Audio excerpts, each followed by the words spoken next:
Blog Talk Radio.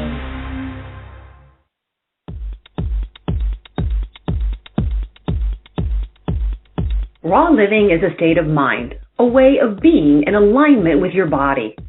Raw living means you put yourself and your body first. Your host, Sidhu-Robb, is the founder of Nosh Detox, located in the UK. They offer innovative raw food smoothies sold across Europe. You experience it in your skin, your body, and your mind. And now it's time for Living Raw Radio.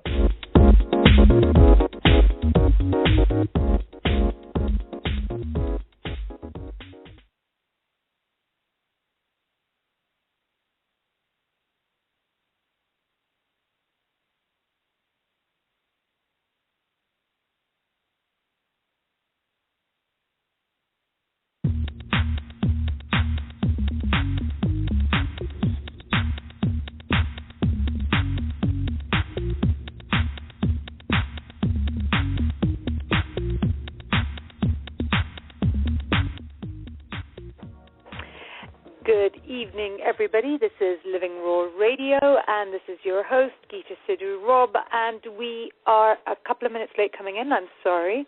It was, well, I can't tell you what it was. The computer froze, the rain fell, all those things, terrible, terrible things that just are so small and terrible, and they ruin your whole life. But it's lovely to be here. So today we are going to talk about flying.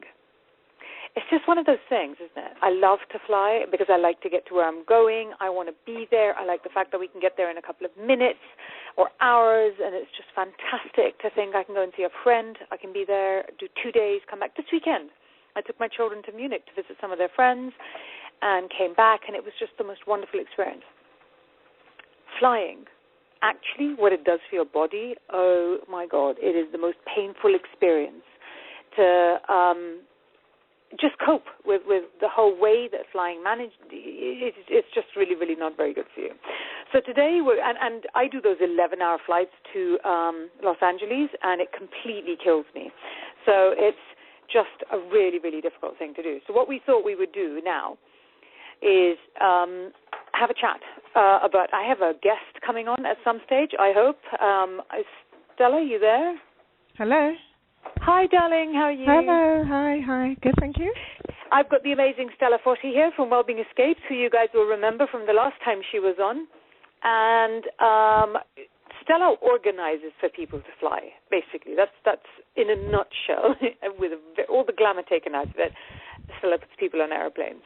So we were having a coffee, and we thought, wouldn't it be great to share tips and tricks that we know about flying so that people can just well, it's several things, isn't it, Stella? It's the getting on the flight, it's being on the flight while you're actually there, and then getting off the flight at the other end, and what the whole process is like.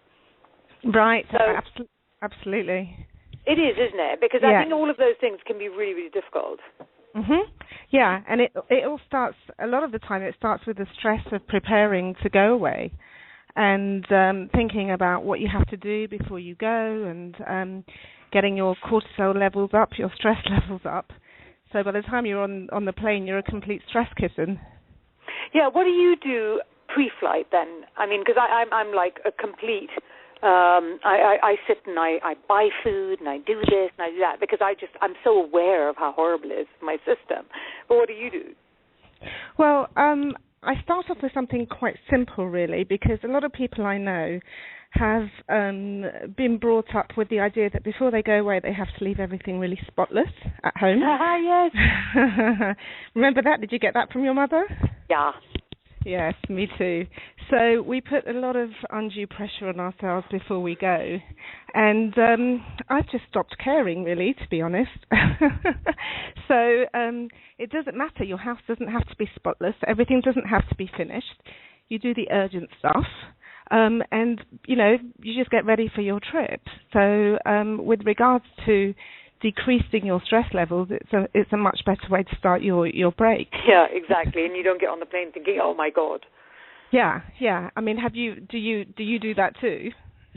I kind of leave everything the place that it is and the way that it is, and I move on. I'm like, this has nothing to do with me. I just need to get on the flight, and they're getting on the flight. And usually because it's got a lot of children, I've got a lot of children in tow, or it's a very, very long flight, and I think I want to get there. But what do you do with packing? I mean, do you have any funky packing tips? Yeah, look, you need to pack light. I mean, it's something that I've been trying to master for years, and I still, to be honest, I'm still not perfect at it, but I've improved over the years, and we always take more than we need. I think you have to think about where you're going. I mean, we specialise in well-being holidays and well-being breaks, so a lot of the places that we're sending our clients to don't put the pressure on with regards to, getting dressed up and wearing fancy clothes and designer outfits. And many of these places... More about the inner being.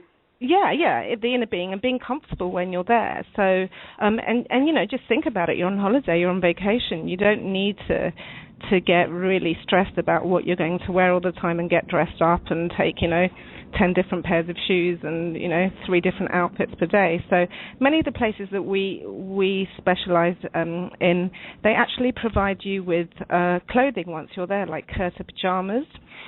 Which are like How pajamas. Cool is that? Yeah, it is really cool. And then they launder them every day, so you've got a new set every day. You don't actually have to worry about them. And I recently went to an amazing place in India called Ananda in the Himalayas. I went there the end of last year. Actually, Oprah's visited there. It's one of her favorite places. And I had, I packed quite well, but I'd still have overpacked, as I usually do. And I got there and I found that I was wearing these pajamas all the time, and I was wearing them for dinner as well when I realized that everybody else was. And I can't tell you the pressure that was just taken off without having to worry. Yeah, if you think about it, just not having to worry about it. Well, and because you're also doing the clothing, then the shoe, then do I take any jewelry, then do I this, and then all that rubbish. Yeah. Absolutely. So it completely takes the pressure off. And so I've tried to apply that. I just thought this is genius. They're actually putting people in real holiday mode, and you just don't have to think about it. So I try and apply that practice now. I mean, I don't wear pajamas when I go to hotels. So if we go on holiday with you, you're wearing pajamas to dinner. That's what you're trying to tell me. It's not a great look. No. Unless everyone else is doing it, of course. But I do try and just really, just take some kind of items that I can mix and match, really comfortable, and I just do it that way and just take the pressure. And I don't worry about getting too dressed up. I take a couple of nice outfits if we're going to go out somewhere special. But, the whole idea of being on vacation is just to be comfortable. And quite frankly, I avoid places where people are just dressing up for, to show their outfits. So they do sneak in there when you're not looking. Yeah. So that's my packing tip. Pack really light. Also, check out before you go the toiletries that are available at the place that you're going to, because again, a lot of the places that we feature have organic products on site. So organic shower gel and natural mosquito repellent, body lotions, shampoos, conditioners. So, I know we've become very attached to our own products, but just do a little bit of research, because you won't have to take that stuff and you won't have to bring it back if they've got it available there. Yeah, no, it's true. And the thing about actually getting on the flight, then, if you think about that, one of the things that I do is that I know that when airplane food is just really, really tough for you. Yeah. And it's eating on an airplane is tough for you, and it's basically because, firstly, the pressure in a cabin is pressurized to simulate 5,000 to 8,000 feet, and in fact you're flying at 5 or 6 or 7 times that height. So it creates a completely artificial pressure, which decreases the oxygen that's available to you in the system. Right. The second thing is that you get, because the oxygen is less, your cells get less efficient. Because they're less efficient, they pull all the water out of your blood. And because they're pulling the water out of your blood, nothing's working as well, so you bloat. And that's where dehydration comes out of. And when you take all of that, then you take the fact that airline food is ramped up with fat and salt and any sort of flavoring. Why they do that is because your taste buds basically just don't work very well because you've got less water in your system when you're in the air. So they put a lot of flavoring into food. And the lot of flavoring in the food actually dehydrates you even more because this food with a lot of its flavoring, which then dehydrates you, is then dried and then frozen and then defrosted when you come onto an airplane. So you're eating something which in order to digest it, you have to take even more water out of your body. Mm-hmm. So all of that means that by the time you eat, you've gotten stressed, you've done all this packing badly because we do that in life. You then get back on an aeroplane and you're dehydrated as heck. You then drink a glass of wine because you're like, I'm on a flight for 14 hours and I've got nothing to do except to pass out or get drunk. So I have a couple of suggestions. We've all done it, yeah. Oh, completely. How do I know it so well? The first thing is eat before you get on a plane. As much as it's possible, have a large green salad before you get on the plane. Why would you do that, do you think? I don't know. Tell me, Geeta. You're the expert. I bet you do know, though, because green leaves carry huge amounts of water. Right. And so they have a lot of fiber in it. They're very water-rich. So when you eat them, you're rehydrating your entire system. Right. And I tend to, if I'm going to have a glass of wine, I have it before I get on the flight. Right, right. I will eat an enormous salad of green leaves with anything else before I get on a flight. The other thing I do is take chopped fruit on board with me. You know how you buy from the cafes, and so I take like 3 or 4 or 5 of those. And I figure that by the time I die of boredom 5 hours, 7, 10 hours in, that's okay. But on the way there, I've got my green salad. I've taken sushi on board. I've taken fruit on board. And I found that really, really makes a huge amount of difference. Right, right. I also take nuts. Yeah. Because they're quite a good high protein snack to have when you're on board and you get the munchies. The other thing I do, and I don't know what your views are on this, is if I'm doing a morning flight, I try to have my last meal the day before by 7 p.m. and kind of lower the carb level so that my digestive system could work well before bedtime, and then I can sleep better. Oh, that's very clever. Yeah, so that I'm not so kind of exhausted and feeling really bad when I get to the airport, because I think, that whole experience can start at the airport when you're feeling quite low and tired and you're wondering if you've finished all your work and if you've, finished all your task list. So I try to do that before I go, just to have a good night's sleep before I get on the plane. That's if you're doing a morning flight. But I suppose you could apply the same concept if you're eating, if you eat before you get on a flight. So, like you say, the green leaves, I think that's a great idea.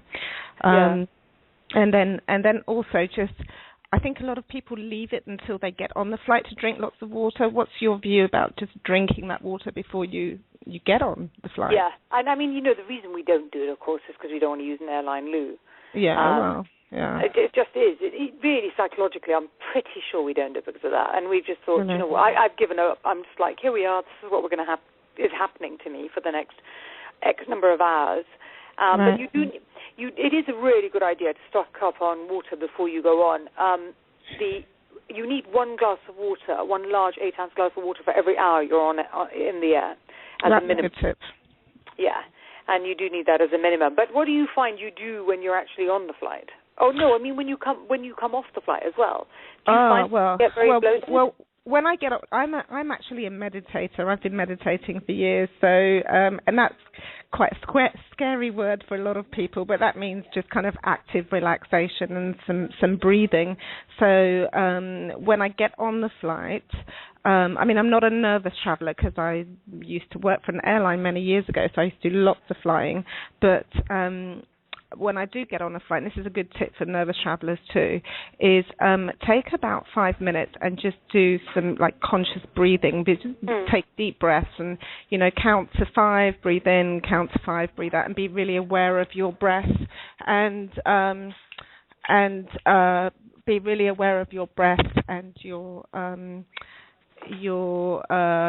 stress levels, and just be just try and calm yourself, because that also I think helps with your digestive process and just how you cope with the flight. So that's another little tip. Yeah, that's a very good tip. I mean, eating vegetarian makes a big difference, right? Because And in fact, the one thing I've narrowed it down to, admittedly, it's much, much easier for me, but I choose always the Asian vegetarian option because you eat less because of flavorings, because you automatically flavor Asian food more than any other food. And so it tastes decent as opposed to plasticky when you get on the air, in the air. And secondly, when you have vegetarian, I am vegetarian, but when you eat vegetarian, your body has less to digest. Right. And so it doesn't have to work as hard. So if it's not having to work as hard, it makes life just completely different and much, much easier. And when you land, also, you do not go for a pizza because your body's still trying to work out what the heck happened to us.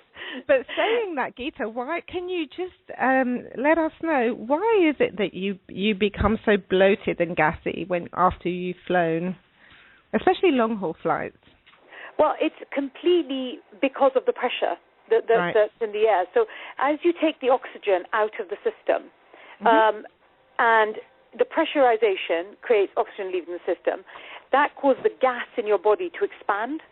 So you've literally got so much gas wandering around your body, and that causes the bloating. So a lot of pilots have a trick where what they do is that they bend over.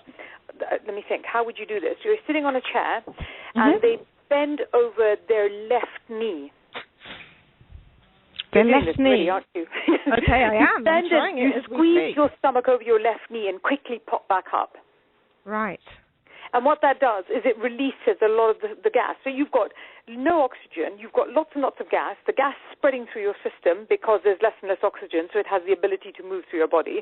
You're getting completely bloated, you feel awful, and so it sits in your intestine, in your gut. Now, when you bend over and press the left-hand side of your stomach onto your knee or your thigh, that squeezes the gases out of your intestine and helps with the bloating. Right. Maybe not so good for the person sitting next to you, though, huh? You don't always pass. Exactly. Not great, but... No, that's a really practical tip. Thanks for that. That's a good one. Exactly. Actually. Don't tell anybody I told you. Yeah. No. Well, and carbonated drinks, of course, is much, much worse. Right. Because they do make it worse. But then the trouble is that if you take the nuts, which always for some reason taste so good, well, I mean, we know why they taste good. It's because of the fat, the salt. Yeah. But they dehydrate you and they cause more bloating. Right. Yeah. Okay. Which really sucks because I really like them. Right. Is this the nuts that you would take, that you would be served on board, or the nuts that you would take on board the non-salted nuts? If you eat raw, unsalted nuts, we're okay with that. Good. You're good. Okay, so good. But I don't think, meditating on airplanes is such a good idea because I think that it just takes, and meditating, call it deep breathing, call it relaxing. I don't really care what you call it because stress is so stressful to fly. Because it's the queuing, it's being under somebody else's control, it's sitting next to people that you wouldn't choose to have in your life, and they're all over you, and it's revolting. And the stress levels when you fly are so high. And so when you're talking about adrenaline and cortisol, I mean, I think meditating is really important. Yeah, I agree. What do you do when you sit on a plane? How do you do that? Well, I actually have invested in a lavender eye mask. Ooh. Which I put on, and it just helps block out the light, and it just kind of puts you in that zone where you can switch off. So I do that. I have been meditating for years, so I use a mantra which I say internally, but I've been known to just do breathing techniques too, just so that, the breathe in, breathe out, and just being aware of that. And I try and do that. Actually, there's research that shows that if you do meditate on a long haul flight, it helps you adjust more to the time zone so that you're in. So I try and do it, not religiously, but I try and do it at least like 2-3 times on a long haul flight, or at least before I land and when I take off, just to help me with that. And, speaking of that, the jet lag is, I don't know about you, but I find it gets worse as I get older. And I used to, like I say, I used to work for them. I used to be able to go into multi-time zones and never really be bothered by it. But now it's, it can be quite tough. But really just... Somebody told me this, and I don't know the science behind it, but it works for me. if there is sun where you're going, expose the back of your knees to sunshine. Seriously? Yeah, I have to research the science behind it. I don't know what it is, just to be perfectly honest. But it helps you avoid jet lag, and I think it was a TCM doctor, traditional Chinese medical doctor, who told me that. So I didn't really ask him to explain why at the time, but I was in Thailand and I was very jet lagged, and it worked. It works for me now. So.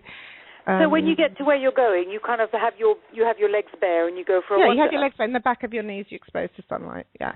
The thing that I do, in fact, which I wonder if it's somehow the same-ish type of thing, is I go for a walk in the local grass. Take your shoes. Oh, well, there you go.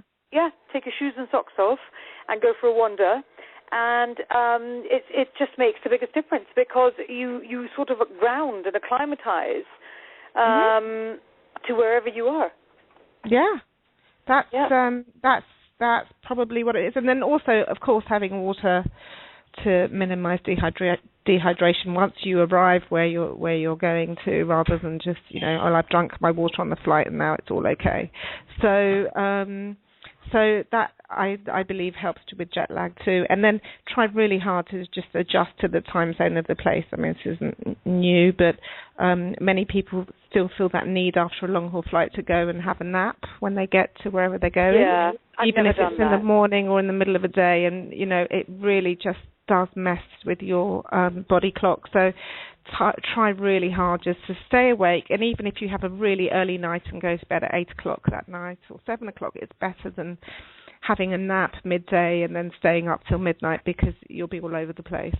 Yeah, no, I always try and organise a dinner because it's just fatal otherwise, because then you have a reason where you are forced to stay awake. Mm-hmm. And so you kind of do it. Yeah, no, it does make a huge difference. It does, I think that. And also, it's things like whatever you can do to acclimatize. So it's the local water, it's the local grass. It's like I spend a lot of time going in and out of LA, and I would find that I would walk straight towards the ocean thinking, I put my feet in. And it would be freezing, not freezing, but if you do it, there is a place where it just makes it so much easier, and you get up the next day and just keep going with what you're doing. Yes. Although I do wonder how good that is for us. What, just... not having any rest. No, but I think you do get the rest, because it will help you get an uninterrupted night's sleep. Yeah. Because otherwise you will, unless you are unique, you're bound to be waking up with your old time zone from where you came from. So I think if you can go through, and when we say rest, I mean, I'm not saying go for a jog wherever you get to. I try and do some walking just to move, because, after being seated for so long, I think it's good. And I always wonder, with airports where you have to walk so long to get to, big airports, to get to your baggage and then get out of the airport. I always think of that as my exercise for the day. Yeah, me too, but I always think, I don't look at that as being a pain anymore. I don't look at that as being unpleasant. I just see that as being an advantage, because I think, well, I've been sitting down for the last, 11 hours. It's time to move around, so it's kind of a start.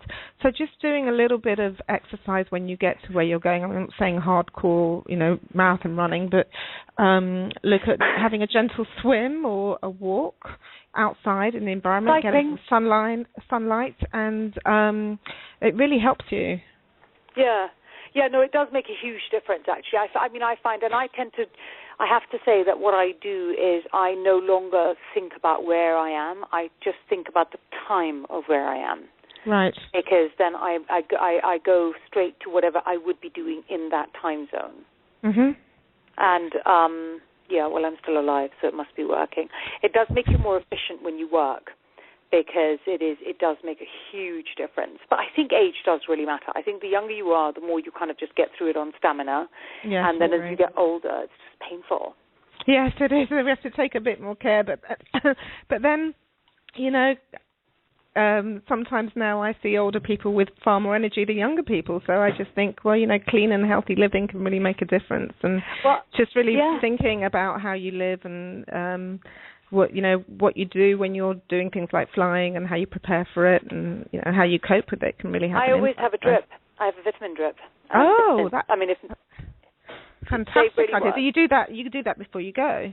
I do. I always do it before I go because I don't get jet lag when I do it. And I mean, if I can't get a drip or for some reason I don't have time, I'll ramp up on vitamins and vitamin C. Absolutely ramp up. It makes a huge difference to my mental agility the next day because there's no point being somewhere feeling like I want to die the whole time I'm there. Yeah, that's true. Yeah. And talking of vitamins and minerals, somebody told me this many years ago as a tip, and I've applied it throughout my life, and it's worked for me. With regards to mosquitoes, that potassium, high levels of potassium, actually attract mosquitoes. So I tend to avoid bananas and salty things. Really? Yeah, when I'm in tropical places in particular, and it's worked. And I've actually experimented with it to see if it was true or not. Eaten loads of bananas and been attacked by mosquitoes. So that's quite a handy tip. But they are known to be attracted to high potassium levels. So that's also if you're doing, if you're sweating a lot, or if you're eating really salty foods. If your potassium levels go up. Yeah, they do go up. So either go have a shower, and then try and avoid kind of floral and really strong perfumes. Of course, I think that's quite very wrong. I mean, if you actually get bananas in a warm climate and then you can't eat them because the mosquitoes are coming to get you, I do feel that's wrong. Well, it is, but we're just not immune to it because we haven't lived there. I think if you live there, you build up your immunity. It's a different story. But if you're coming from a different environment where you're not, you're not open to mosquitoes going after you every day. Anyway, it's just a little practical tip. It's worked. So as much as if you love bananas, sorry guys. Yeah, exactly. Tough patooties, they say. That was brilliant. Thank you so much. So now there is in fact one thing that I want to say before we go. There's an app which I found called Jet Lag Rooster. I don't even know where I found it. It's hysterical. I now have it on my iPad, and it tells you tell it where you're going, and it works out for you when you need to expose yourself to light and dark to enable the most efficient integration back into your life or into the time zone of where you're going. Fabulous. I will look that up, Peter. It's amazing, really. It says, okay, sleep until 10 o'clock. Go out in the light from 10 o'clock to 5 o'clock. You can do an hour in the dark if you wish, and then you have to go back in the light. It's amazing. It kind of works the whole thing out. It's like genius. They sit there and they tell you. So I did it the last 2 times. I did Dubai, and it was really efficient because America's just too painful. So Dubai was because it's too similar, Dubai. It's harder to adjust, and it worked really, really well. Fantastic. Well, that's a really good tip. It was. So thank you, sweetie, so much for joining me. Thank you for having me. Oh, it's been such a pleasure. So tell me how people will find your website. Yeah, if you look for wellbeingescapes.com, you will find us, and you'll find a great range of authentic and really high quality well-being and spa breaks, vacations and holidays. So go have a look. Yeah, fantastic. And that's Stella Photi from Wellbeing Escapes. And thank you so much for joining me, everybody. It's Geeta Sidhu-Robb, and I am calling you from Living Raw Radio. And it was wonderful to chat to you. I hope you find it really, really useful, and I will speak to you again next week. Same time, same place. See you next Thursday at 6 p.m. GMT. Thank you. Bye-bye.